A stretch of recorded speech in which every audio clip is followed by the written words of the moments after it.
বাঙালি জাতির প্রাণপুরুষ বঙ্গবন্ধু শেখ মুজিবুর রহমান তিনি তার জন্মদিন পালন করতেন না, কিন্তু শিশুরা অসীম ভালোবাসায় তাকে এই দিনটি ফিরিয়ে দিত ধানমন্ডি ৩২-এর বাসায় দল বেঁধে শুভেচ্ছা জানিয়ে। তাই ১৭ই মার্চে জাতীয় শিশু দিবস পালিত হয়ে আসছে। এই বিশেষ দিনে রেডিও রুয়েটের নিবেদন বঙ্গবন্ধু পিতৃত্বে মহীয়ান। ১৯৭১ সালের ১৭ই মার্চ বঙ্গবন্ধু শেখ মুজিবুর রহমানের জন্মদিনটি অন্য রকমভাবে পালিত হয়েছিল। সেদিন ধানমন্ডি ৩২ নম্বরে হাজারো মানুষ তাকে শুভেচ্ছা জানাবে। বঙ্গবন্ধু স্পষ্টভাবে জানিয়ে দেন তিনি জন্মদিন পালন করতে অনাগ্রহী। মোশতাক, তাজউদ্দিন, সৈয়দ নজরুল ইসলাম, অ্যান্থনি মাসকারেনহাস সম্মিলিত সে এক ঐতিহাসিক আলোচনা সভা বসে তার ৩২ নম্বরের বাসায়। জনৈক বিদেশি সাংবাদিক বাংলাদেশের নেতাকে জন্মদিনে জিজ্ঞেস করে বসেন ৫২তম জন্মদিনে বঙ্গবন্ধুর সবচেয়ে বড় চাওয়া কি। বঙ্গবন্ধু সেদিন জানিয়ে দিয়েছিলেন, আমি জনগণেরই একজন, আমার জন্মদিন কি আর মৃত্যুদিনই বা কী, আমার জনগণের জন্যই আমার জীবন ও মৃত্যু। জন্মদিবস সম্পর্কে বিদেশি সাংবাদিকদের নিকট এরকম মনোভাব প্রকাশের পাশাপাশি ভক্ত অনুরাগীদের বঙ্গবন্ধু বলেন, আমার জন্মদিবসের একমাত্র বক্তব্য লক্ষ্য অর্জিত না হওয়া পর্যন্ত সংগ্রাম চলিতে থাকিবে। সত্য ও ন্যায় আমাদের পক্ষে, জয় আমাদের অনিবার্য। If anyone says fair things, we are more in number. Even if he is one, we will accept his words.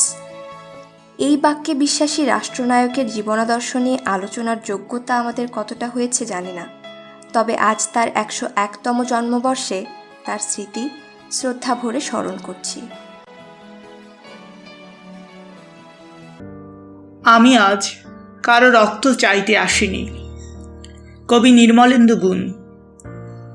সমবেত সকলের মতো আমিও গোলাপ ফুল খুব ভালোবাসি। রেসকোর্স পার হয়ে যেতে সেই সব গোলাপের একটি গোলাপ গতকাল আমাকে বলেছে, আমি যেন কবিতায় শেখ মুজিবের কথা বলি, আমি তাঁর কথা বলতে এসেছি। শহীদ মিনার থেকে খসে পড়া একটি রক্তাক্ত ইট গতকাল আমাকে বলেছে, আমি যেন কবিতায় শেখ মুজিবের কথা বলি, আমি তাঁর কথা বলতে এসেছি। সমবেত সকলের মতো আমিও পলাশ ফুল খুব ভালোবাসি। সমকাল পার হয়ে যেতে সদ্য ফোটা একটি পলাশ গতকাল কানে কানে আমাকে বলেছে, আমি যেন কবিতায় শেখ মুজিবের কথা বলি, আমি তাঁর কথা বলতে এসেছি। শাহবাগ অ্যাভিনিউর ঘূর্ণায়িত জলের ঝর্ণাটি আর্তস্বরে আমাকে বলেছে, আমি যেন কবিতায় শেখ মুজিবের কথা বলি, আমি তাঁর কথা বলতে এসেছি। সমবেত সকলের মতো আমারও স্বপ্নের প্রতি পক্ষপাত আছে, ভালোবাসা আছে। শেষ রাতে দেখা একটি সাহসী স্বপ্ন গতকাল আমাকে বলেছে, আমি যেন কবিতায় শেখ মুজিবের কথা বলি, আমি তাঁর কথা বলতে এসেছি। এই বসন্তের বটমূলে সমবেত ব্যথিত মানুষগুলো সাক্ষী থাকুক, না ফোটা কৃষ্ণচূড়ার শুষ্ক ও ভগ্ন অপ্রস্তুত প্রাণের ওই গোপন মঞ্জুরিগুলো কান পেতে শুনুক।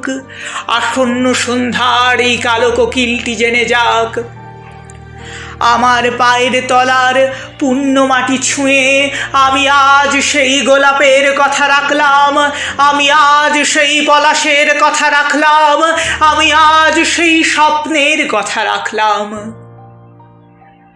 আমি আজ কারো রক্ত চাইতে আসিনি, আমি আমার ভালোবাসার কথা বলতে এসেছিলাম।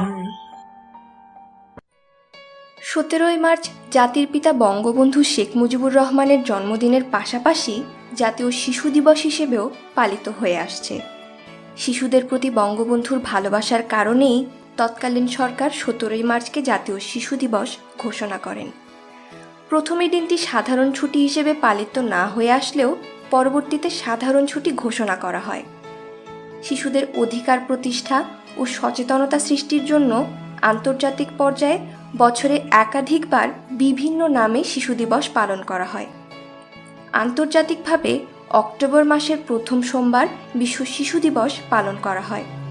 প্রতিটি দেশই তাদের দেশের গুরুত্বপূর্ণ কোনো দিনকে জাতীয় শিশু দিবস হিসেবে পালন করে থাকে। যেমন ভারতের 14ই নভেম্বর দেশটির প্রথম প্রধানমন্ত্রী পণ্ডিত জওহরলাল ও শিশুদের প্রিয় চাচা নেহরুর জন্মদিন 14ই নভেম্বরকে জাতীয় শিশু দিবস পালন করেন তারা। বাংলাদেশের প্রেক্ষাপটে বঙ্গবন্ধুর জন্মদিনের চেয়ে গুরুত্বপূর্ণ দিন সম্ভবত ক্যালেন্ডারে নেই। বাংলাদেশে আন্তর্জাতিক বা বিশ্ব শিশু দিবস পালন হলেও জাতীয় শিশু দিবস ছিল না। 1997 সাল থেকেই দিবসটি পালন শুরু হয়। এই দিনটিকে সাধারণ ছুটিও ঘোষণা করা হয়। 17ই মার্চকে শিশু দিবস ঘোষণার কারণ হিসেবে জানা গেছে, শিশুদের প্রতি বঙ্গবন্ধুর ভালোবাসা ছিল অপরিসীম। তাই তার জন্মদিনকে শিশুদের জন্য উৎসর্গ করে জাতীয় শিশু দিবস ঘোষণা হয়। 2002 থেকে 2008 সাল পর্যন্ত পালিত হয়নি এ দিনটি। 2008 সালের পর থেকে আবার শুরু হয় 17ই মার্চকে শিশু দিবস পালন। জাতির পিতা জন্মদিন পালন করতেন না, তিনি শিশুদের খুবই ভালোবাসতেন। তার জন্মদিনটা তিনি শিশুদের সাথে কাটাতে পছন্দ করতেন। ওই দিন শিশুরা দল বেঁধে তাকে শুভেচ্ছা জানাতে যেত। এসব সার্বিক বিষয় বিবেচনা করেই এ দিনটি জাতীয় শিশু দিবস পালন করা হয়। অনেক বেশি ইতিহাস নিয়ে আলোচনা হয়ে গেল। মানচিত্রে বাংলাদেশ নামটার জন্মের পিছনে যেই মানুষটা সামনে থেকে নেতৃত্ব দিয়েছেন, তার জন্মদিনটা অবশ্যই বাংলাদেশ ও জাতির কাছে খুব গুরুত্বপূর্ণ। আমি হিমালয় দেখিনি, তবে আমি শেখ মুজিবকে দেখেছি। না, এ কথাটি আমার নয়। আমার কথা হলে হয়তো আপনাদের কাছে সেরকম গুরুত্ব থাকতো না কথাটি। আলজেরিয়ায় 1973 সালে অনুষ্ঠিত জোট নিরপেক্ষ সম্মেলনে কিউবার নেতা ফিদেল ক্যাস্ট্রো বৈঠক করেছিলেন বঙ্গবন্ধু শেখ মুজিবুর রহমানের সাথে।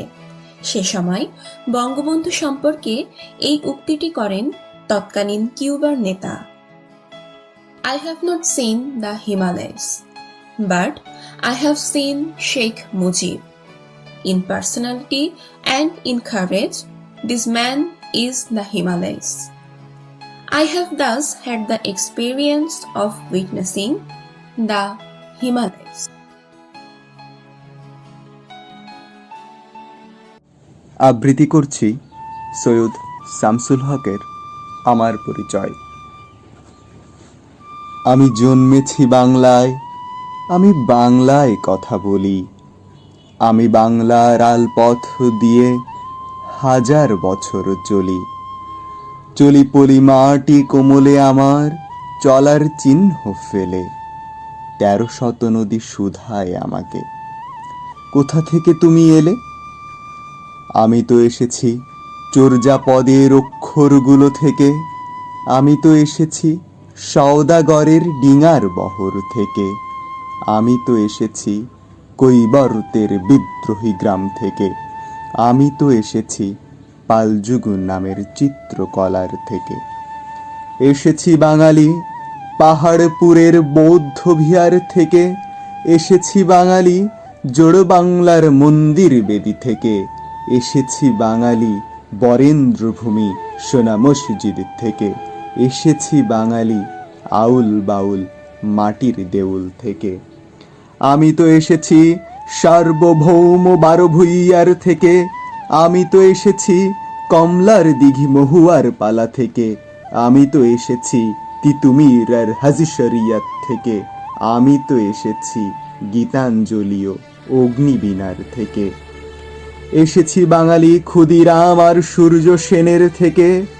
এসেছি বাঙালি জয়নুল আর অবন ঠাকুর থেকে। এসেছি বাঙালি রাষ্ট্রভাষার লাল রাজপদ থেকে। এসেছি বাঙালি বঙ্গবন্ধু শেখ মুজিবুর থেকে। আমি যে এসেছি জয় বাংলার বজ্রকণ্ঠ থেকে, আমি যে এসেছি ৭১-এর মুক্তিযুদ্ধ থেকে, এসেছি আমার পেছনে হাজার চরণ চিহ্ন ফেলে। শুধাও আমাকে এত দূর তুমি কোন প্রেরণায় এলে? তবে তুমি বুঝি বাঙালি জাতির ইতিহাস শোনো নাই? সবার উপরে মানুষ সত্য, তাহার উপরে নাই। একই সাথে আছি, একই সাথে বাঁচি, আজও একই সাথে থাকবই। সব বিভেদের রেখা মুছে দিয়ে সাম্যের ছবি আঁকবই। পরিচয়ে আমি বাঙালি, আমার আছে ইতিহাস গর্বের। কখনোই ভয় করি না তো আমি উদ্যত কোন খড়গের। শত্রুর সাথে লড়াই করেছি, স্বপ্নের সাথে বাস। অস্ত্রেও শান দিয়েছি যেমন, শস্য করেছি চাষ। একই হাসি মুখে বাজায়েছি বাঁশি, গলায় পড়েছি ফাঁস। আপোষ করিনি কখনোই আমি, এই হলো ইতিহাস। এই ইতিহাস ভুলে যাব আজ? আমি কি তেমন সন্তান? যখন আমার জনকের নাম শেখ মুজিবুর রহমান, তারই প্রেরণায় আমি বাংলায় পথ চলি। চোখে নীল আকাশ, বুকে বিশ্বাস, পায়ে উর্বর পলি। এই মহান নেতার জীবনী পড়লে তার সংগ্রাম সম্পর্কে অনেকটাই তথ্য পাওয়া যায়। কারাগারের রোজনামচা নামক তার কারাবন্দী সময়কার ঘটনাগুলো সেরকম অনেক আবেগময় মুহূর্তের সাক্ষ্য দেয়। ৮ ফেব্রুয়ারি ১৯৬৬-তে তার লেখনী থেকে সরাসরি তুলে ধরা হলো। ২ বছরের ছেলেটা এসে বলল, আব্বা বালি চলো। কি উত্তর ওকে আমি দিব? ওকে ভোলাতে চেষ্টা করলাম। ও তো বোঝে না আমি কারাবন্দী। ওকে বললাম, তোমার মার বাড়ি তুমি যেও, আমি আমার বাড়ি থাকি, আবার আমাকে দেখতে এসো। ও কি বুঝতে চায় কি করে নিয়ে যাবে ওই ছোট্ট ছেলেটা ওর দুর্বল হাত দিয়ে মুক্ত করে এই পাষাণ প্রাচীর থেকে? দুঃখ লেগেছে আমার। শত হলেও আমি তো মানুষ। ওর জন্মদাতা অন্য ছেলে মেয়েরা বুঝতে শিখেছে, কিন্তু রাসেল এখন বুঝতে শিখে নাই। তাই আমাকে মাঝে মাঝে নিয়ে যেতে চায় বাড়িতে। শেখ রাসেল একটি ছোট নাম। এই ছোট্ট নামে লুকায়িত আছে অনেক বড় স্বপ্ন, যে স্বপ্নের মৃত্যু হয়েছিল ১৯৭৫-এ। বঙ্গবন্ধু পুত্র শেখ রাসেল নামক স্বপ্নটি শিশু অবস্থায় ভেঙে যায়। তাই এই তাৎপর্যপূর্ণ দিবসে বঙ্গবন্ধুর জন্মদিন ও শিশু দিবসের সেতুবন্ধন হিসেবে সামনে আসছে একটি ক্ষুদ্র নাম, শেখ রাসেল। সময়টা ছিল লড়াই আর যুদ্ধের উত্তেজনায় মুখর। ১৯৬৪ সাল। তৎকালীন পূর্ব পাকিস্তানে ঘটে চলেছে ঐতিহাসিক ও রাজনৈতিক গুরুত্বপূর্ণ ঘটনা। ওই সময় সমগ্র পাকিস্তান জুড়ে প্রেসিডেন্ট নির্বাচনের ডামাডোল। একদিকে প্রেসিডেন্ট আইয়ুব খান, অন্যদিকে সম্মিলিত বিরোধী দলের প্রার্থী কায়েদ আজম মোহাম্মদ আলী জিন্নার বোন ফাতেমা জিন্নাহ। অনিশ্চয়তা আর অন্ধকারের মাঝেও এ অঞ্চলের মানুষ স্বাধীনতার স্বপ্ন দেখেছে। যিনি এই স্বপ্নের বাস্তবায়ন ঘটিয়ে বাঙালি জাতিকে এনে দেবেন মুক্তির স্বাদ, তার ঘর আলো করে জন্ম নিল ছোট্ট এক শিশু। ১৯৬৪ সালের ১৮ অক্টোবর ধানমন্ডির বিখ্যাত ৩২ নম্বর সড়কে বঙ্গবন্ধুর ঐতিহাসিক বাড়িটি আলো করে পৃথিবীতে এলো শেখ রাসেল। রাসেলের যেদিন জন্ম হয়, বঙ্গবন্ধু সেদিন ফাতেমা জিন্নাহর পক্ষ থেকে প্রচারণায় অংশগ্রহণের জন্য চট্টগ্রাম অবস্থান করছিলেন। সেই দিনটা স্মৃতিচারণ করতে গিয়ে প্রধানমন্ত্রী শেখ হাসিনা লিখেছেন, রাসেলের জন্মের আগের মুহূর্তগুলো ছিল ভীষণ উৎকণ্ঠার। একজন ডাক্তার ও একজন নার্স এসেছেন। সময় যেন আর কাটে না। আমরা ডুলুডুলু চোখে জেগে আছি নতুন অতিথির আগমন বার্তা শোনার জন্য। মেজফুপু ঘর থেকে বের হয়ে খবর দিলেন, আমাদের ভাই হয়েছে। খুশিতে আমরা আত্মহারা। বড় ফুপু আমার কোলে তুলে দিলেন রাসেলকে। মাথা ভরা ঘন কালো চুল, তুলতুলে নরম গাল, বেশ বড়সড়ই হয়েছিল রাসেল। রাসেল নামটি রেখেছিলেন বঙ্গবন্ধু শেখ মুজিবুর রহমান। তার প্রিয় লেখক ছিলেন বার্ট্রান্ড রাসেল। পৃথিবীর বিখ্যাত ব্রিটিশ দার্শনিক বার্ট্রান্ড রাসেলের সাথে মিল রেখে তার সর্বকনিষ্ঠ সন্তানের নাম রাখেন শেখ রাসেল। ক্ষুদ্র নাম, বড় স্বপ্ন। বঙ্গবন্ধু শেখ মুজিবুর রহমানের সাথে তার ছেলে রাসেলের কাটানোর সময়টুকু খুব দীর্ঘ ছিল না, কিন্তু গ্রেট ছিল। কথায় আছে, life should not be long but great. Sheikh Mujibur Rahman ও শেখ রাসেলের একসাথে কাটানোর সময়টুকুও সেরকম গ্রেট ছিল।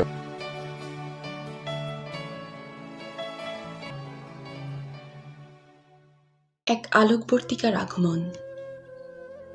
1971 সাল। তখন সর্বাগ্রে ছিল মুক্তির মিছিল, আলোর মিছিল। কি গ্রাম, কি গঞ্জ, কি শহরতলি, একই স্লোগান, স্বাধীনতার গান। চাই স্বাধীন সার্বভৌম বাংলাদেশ।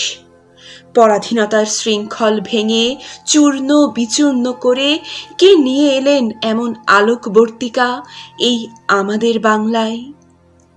বাংলার পূর্ব দিগন্তে আজ ভোরের লাল আভায় ছেয়ে গেছে এক অন্যরকম অনুভব। ভোরের পাখির কণ্ঠে কলরব, গাইছে গান কৃষক, জেলে, মাঝি, মাল্লা। বাংলার আকাশে বাতাসে উদ্দীপ্ত আলোর ঝলকানি। কার আগমন আমাদের সোনার বাংলায়? আগমন এক সূর্য দীপ্তমান পুরুষ, আগমন এক মৃত্যুঞ্জয়ীর, আগমন এক মহান নেতার, আগমন সর্বকালের সর্বশ্রেষ্ঠ সন্তান বঙ্গবন্ধু শেখ মুজিবুর রহমান। তোমার জন্মই বাংলার জন্ম।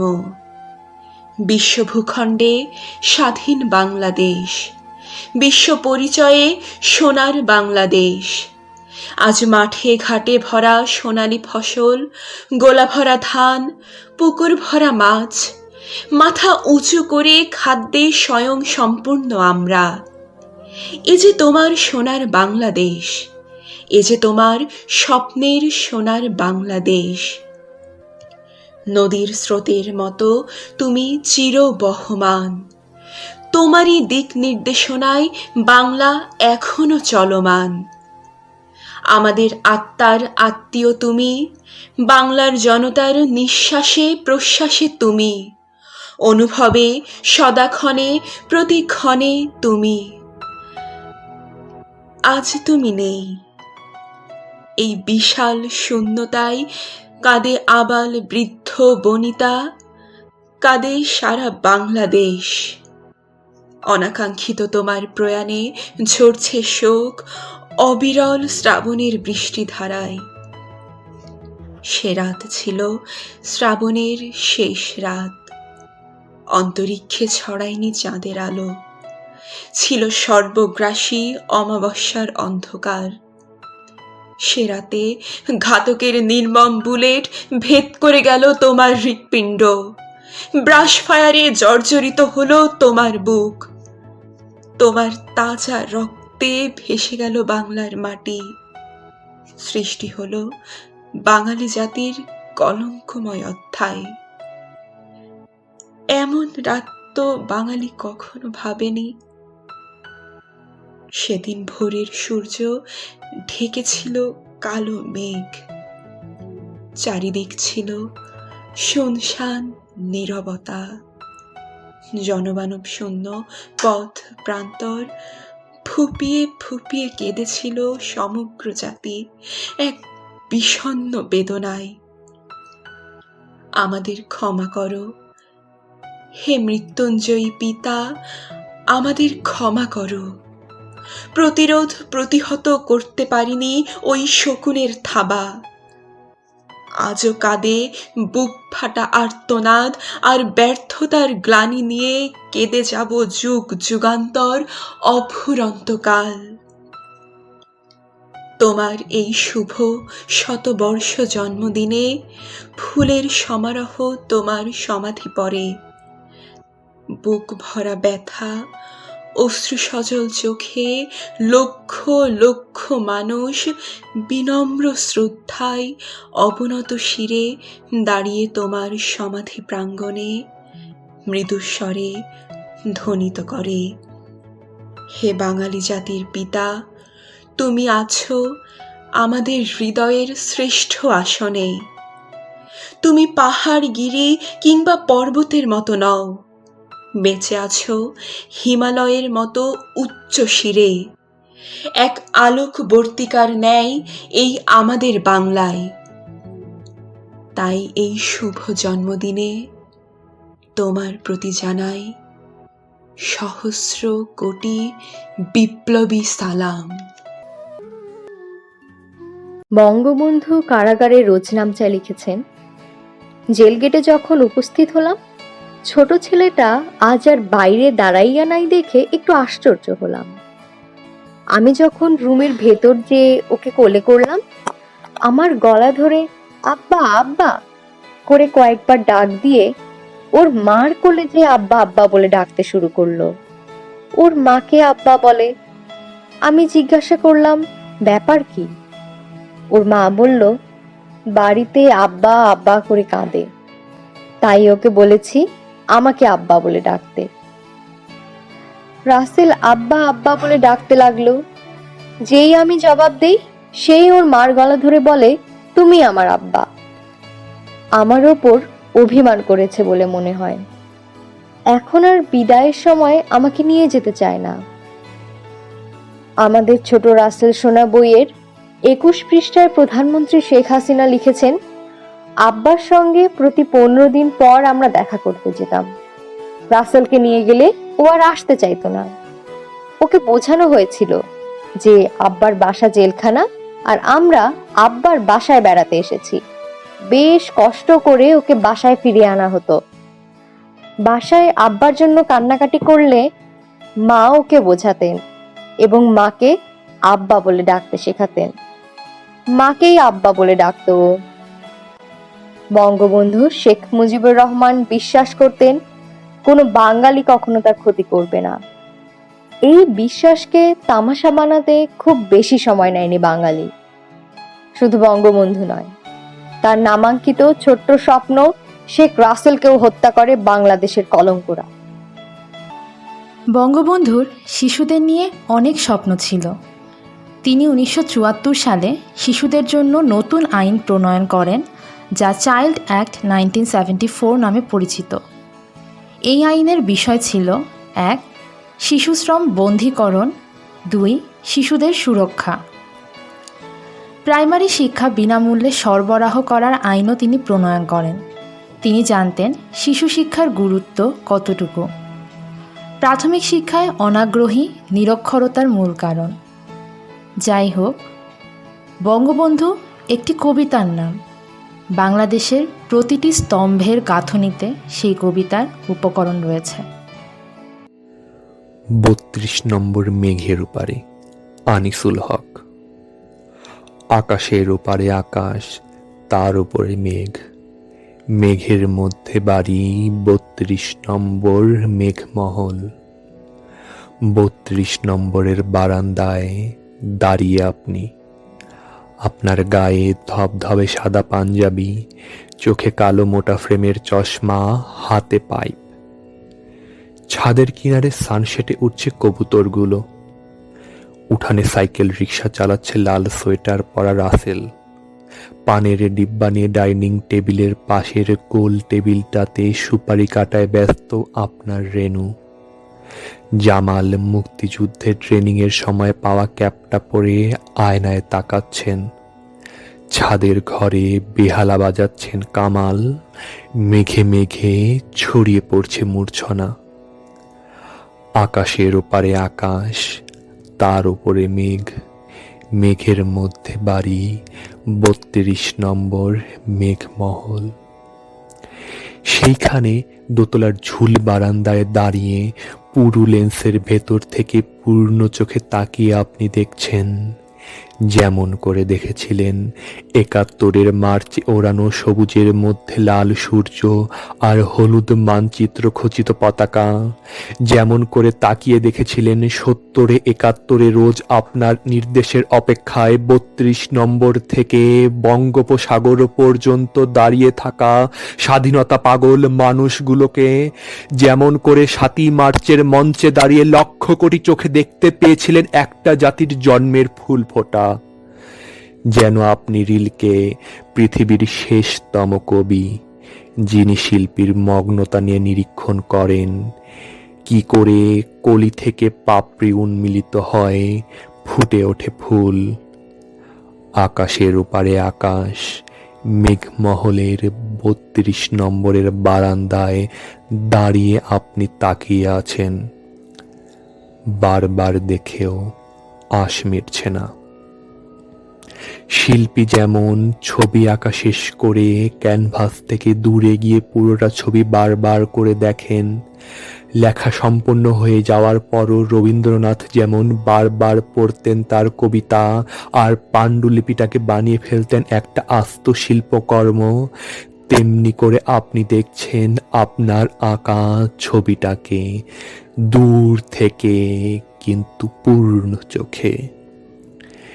তেমনি করে আপনি পড়ছেন আপনার লেখা কবিতাটাকে, অপার্থিব শিল্প সুষমায় অপরূপ দিব্যকান্তি।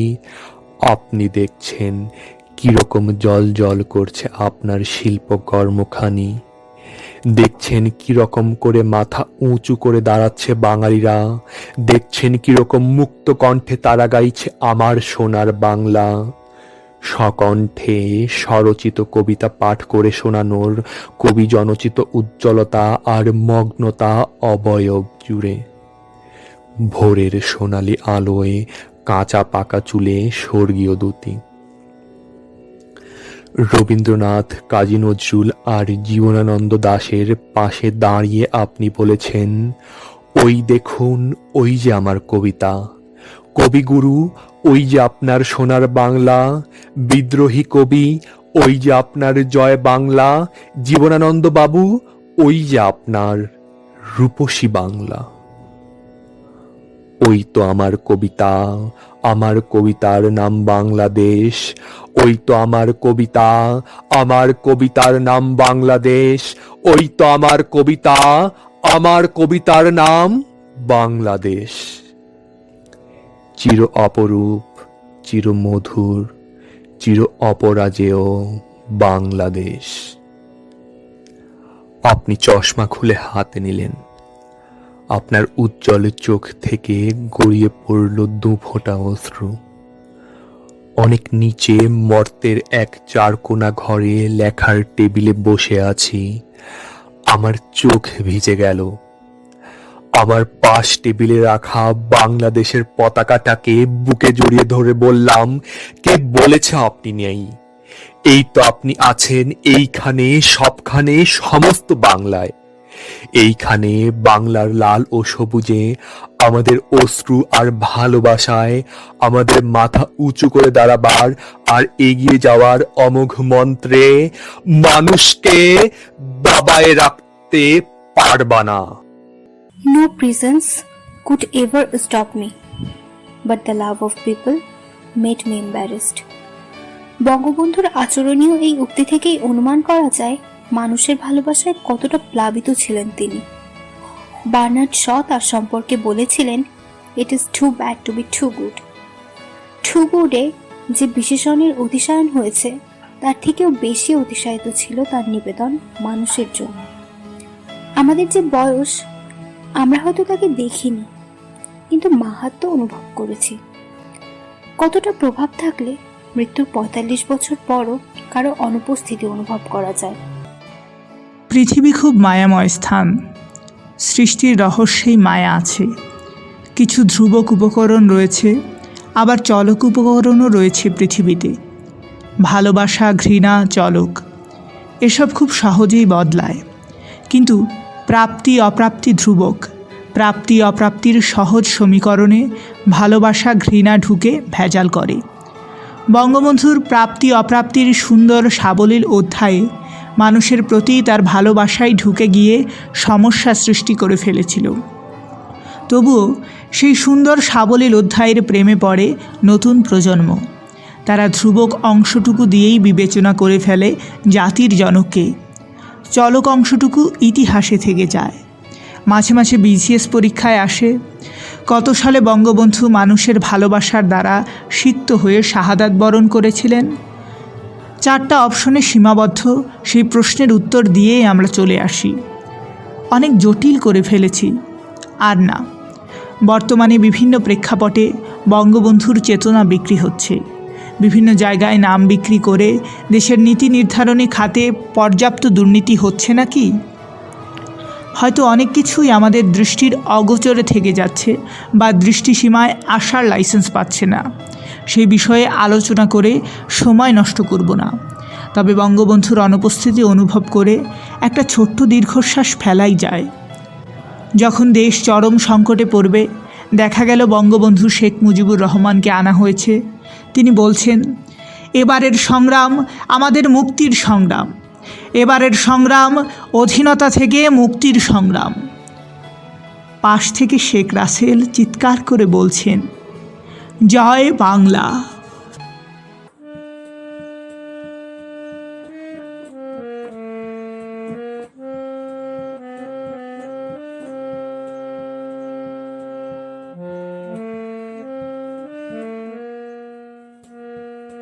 মুক্তির মন্দির সুপানো তলে কত প্রাণ হলো বলিদান, লেখা আছে অশ্রু জলে। মুক্তির মন্দির সুপানো তলে কত প্রাণ হলো বলিদান, লেখা আছে অশ্রু জলে। কত বিপ্লবী বন্ধুর রক্তে রাঙা বন্দিশালার ওই শিকল ভাঙা, কত বিপ্লবী বন্ধুর রক্তে রাঙা বন্দিশালার ওই শিকল ভাঙা। তারা কি ফিরিবে আজ, তারা কি ফিরিবে আজ সুপ্রভাতে, যত তরুণ অরুণ গেছে অস্তাচলে। মুক্তির মন্দির সুপানো তলে কত প্রাণ হলো বলিদান, লেখা আছে অশ্রু জলে।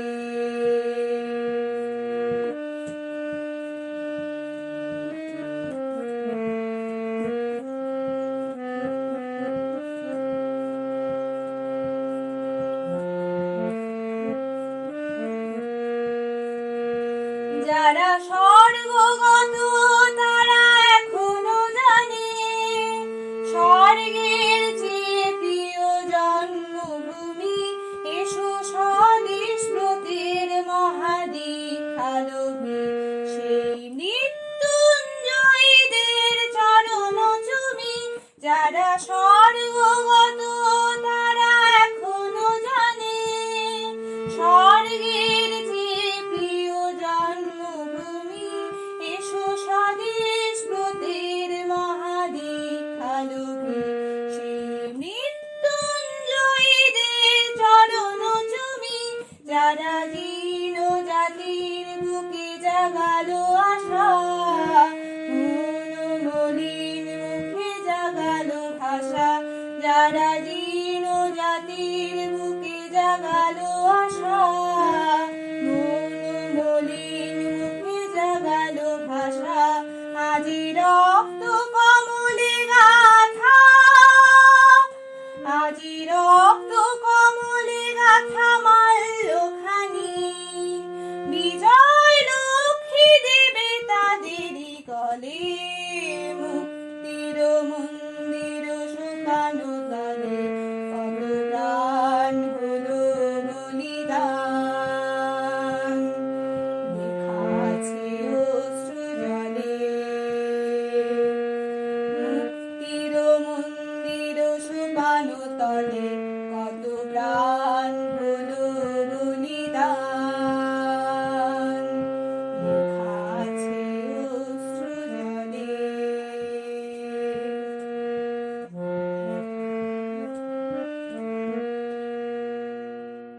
আপনারা শুনছিলেন বঙ্গবন্ধুর জন্মবার্ষিকী ও জাতীয় শিশু দিবসে রেডিও রুয়েটের নিবেদন বঙ্গবন্ধু পিতৃত্বে মহীয়ান। এই আয়োজনটি সফল করার পেছনে কাজ করেছে রেডিও রুয়েটের একগুচ্ছ শিল্পী। স্ক্রিপ্ট লিখেছেন উৎস গুহ, কণ্ঠ দিয়েছেন সানজানা তাবাসসুম প্রমা, নাফিজা তাসনিম শিফা, পূজা বণিক, রেহনুমা তাসকিন, অতনু সাহা, প্রিয়ন্তী মুৎসুদ্দি, ফাহিম মুনতাসির রহমান, ঋত্বিক চক্রবর্তী, রবিউল ইসলাম রেমন এবং নাজ রশিদ। সাউন্ড ডিজাইনিং ও অন্যান্য কলাকুশলী হিসেবে ছিলেন নাজ রশিদ, সানজানা তাবাসসুম প্রমা এবং পূজা বণিক। গ্রাফিক্স ডিজাইনিংয়ে ছিলেন ফাহিম মুনতাসির রহমান, মুসাইয়িব বিন মুজিব এবং রবিউল ইসলাম রেমন। এভাবে আমাদের অন্যান্য কাজের খোঁজ পেতে এবং আমাদের প্রোডাকশনগুলো খুঁজে পেতে এখনই সাবস্ক্রাইব করুন রেডিও রুয়েটের ইউটিউব চ্যানেল।